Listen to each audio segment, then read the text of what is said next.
Well, good afternoon, YouTube. This is Chuck, and it's a nice afternoon. It's Sunday, April 23rd, and I'm coming to you over by our local high school. I was looking for something to be kind of an interesting backdrop, and I thought I'd tell you a little bit about this. They're real big on solar here, and if you notice over there, you can see their parking area there. The roof is all solar.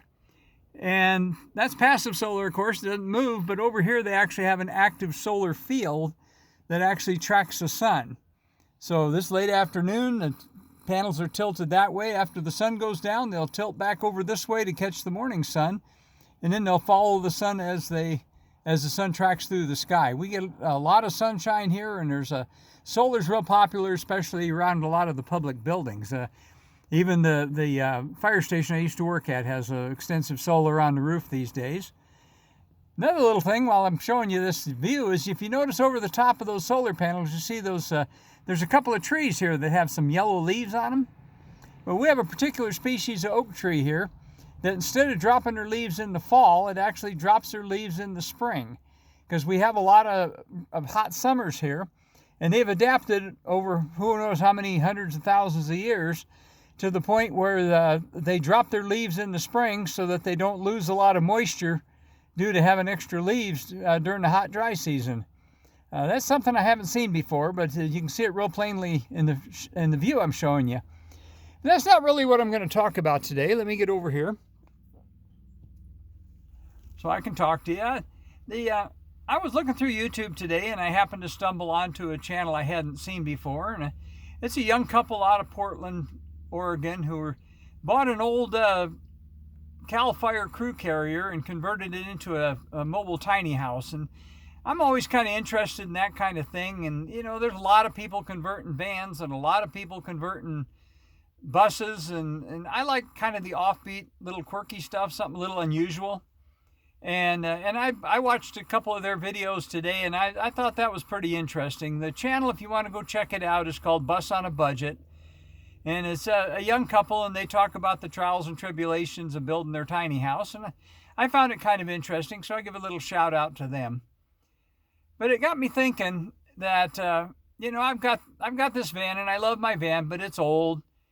And it got me thinking that, if something were to happen to it, let's just say it, got in a wreck or something, or maybe caught fire and burned up, or whatever could happen to it. And if I was going to build something else, what would I do and what would I want?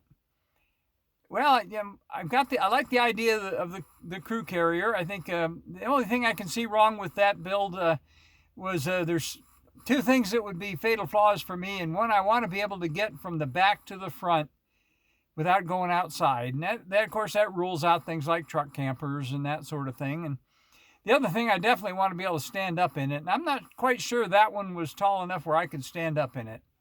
Because I want to be able to stand up. I want to be able to get into the front. So, just in case, there's always the case you stop somewhere and something starts happening that you don't like and you want to be able to get out of there. You don't want to have to get out and walk around to the front and get into it in order to leave. You want to be able to just get in the driver's seat and leave. But the other thing about that, too, and I've never had that problem, but I have had a couple of times where I pulled in somewhere and it was raining cats and dogs, and it was real nice to be able to just get out of the driver's seat and just climb right in the back without getting outside and getting all wet. So I got to thinking about what I would like, and that made me think about another channel that I kind of follow, another retired firefighter, and it's a guy. His name is Happy, and his channel is Happy's Trails. And Happy bought an old ambulance and converted it to an overlanding rig and did a really nice job on it and converted it to four-wheel drive. And go check that out. It's Happy's Trails on YouTube. And he did a nice job. And we kind of operate in kind of the same circles. And maybe one of these days I'll bump into him somewhere and get a chance to get a tour of his rig. But I followed him on his build-up on YouTube. And he actually had a van. He actually had one of the fancy ones. He had the Winnebago Rebel, expensive, fancy one. And quite honestly, he decided he didn't like it all that much. And he ended up building one on his own. And I think that's pretty cool. So give a shout out to Happy and a shout out to the folks at Bus on a Budget. But I think if I was going to build something right now, first of all, I can tell you that if money was no object, I know exactly what I would do.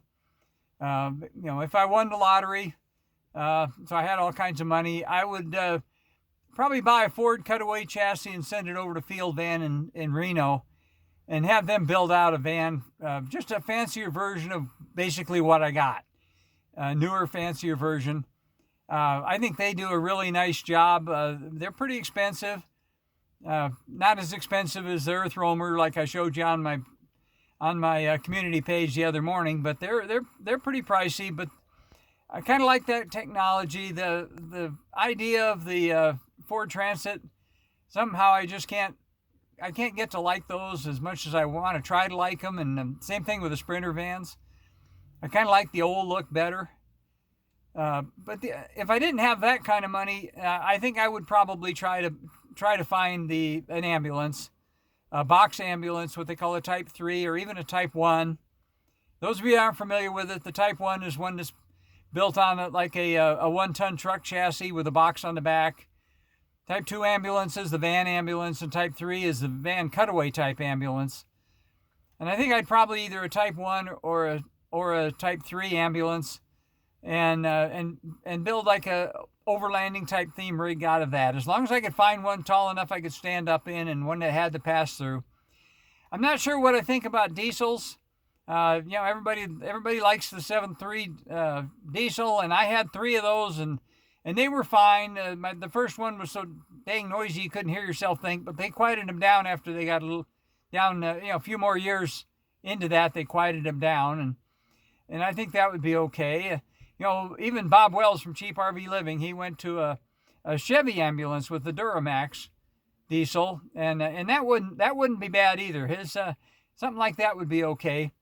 But diesel's expensive, repairs are expensive. If the motor ever goes bad, you're talking a whole bunch of money to replace a diesel motor. And yeah, you do get better mileage, but the cost of fuel kind of offsets that a bit. And so I'd be a toss-up. I wouldn't. I think either way, depending on the motor. There's some Ford motors I wouldn't like, but basically, I think I'd probably try to go with an ambulance and convert it to 4-wheel drive, and build a rig like that. And as much as I like my van, and I do, and I'll probably keep it, barring any unforeseen catastrophes.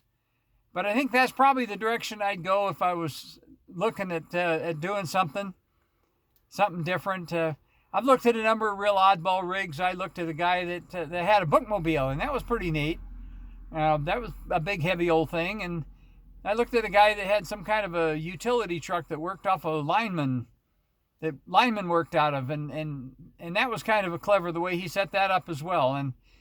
And looked at a lot of buses. I'm intrigued by short buses. I don't have enough room at my house to park a big bus, but I could probably get a 5-window short bus in there. And I thought about doing that, but either way, I'll probably have this van for quite a while. But I thought I'd just talk about vans a little bit. I don't do a lot of van stuff videos, and my last one is my last Bigfoot 9 video has been doing pretty well. But I don't want to get stuck in that rut. So I do want to talk about other things. So I guess I'll let you go for now. As I always tell you, take care of each other, love each other, take care of yourself as well. You're a very important person in your life. And with that, I'll give you one more look over here at the solar and the pretty green grass we got growing up here. Got lots of pretty clouds over the rim today, and you can kind of see that in the background over there. So we'll talk at you again real soon. For right now, I'm just going to say peace out.